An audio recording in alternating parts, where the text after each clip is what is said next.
ప్రభుత్వం శాసనసభలోనే చర్చ చేసి దీనికి సంబంధించిన చట్టాన్ని చేద్దాం. ఈరోజు మనం ఎదుర్కొంటున్న అత్యంత తీవ్రమైన సమస్య, మన సమాజాన్ని పట్టి పీడిస్తున్న సమస్య డ్రగ్స్, సైబర్ క్రైమ్. ఈ రెండింటి పట్ల ఈ నేరాలను నియంత్రించడానికి తెలంగాణ రాష్ట్ర ప్రభుత్వం నిరంతరం పనిచేస్తుంది. వీటిని నియంత్రించే క్రమంలో ఏ అధికారులు అయితే సమర్థవంతంగా పనిచేస్తారో ఆ అధికారులను ప్రోత్సహించి వెన్నుదట్టే బాధ్య మిత్రులు అంతంత క్రియాశీలక పాత్ర పోషించారు.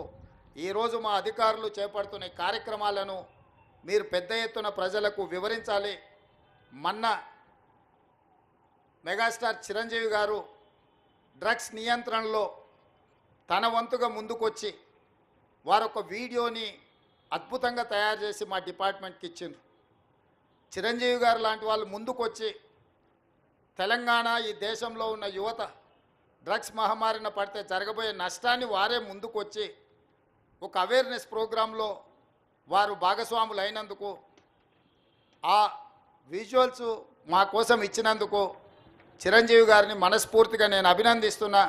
సినిమా ఇండస్ట్రీలో ఉండే ప్రముఖులకు కూడా నా సూచన, మీ కొత్త సినిమాలు రిలీజ్ అయినప్పుడు టికెట్ ధరలు పెంచుకోవడానికి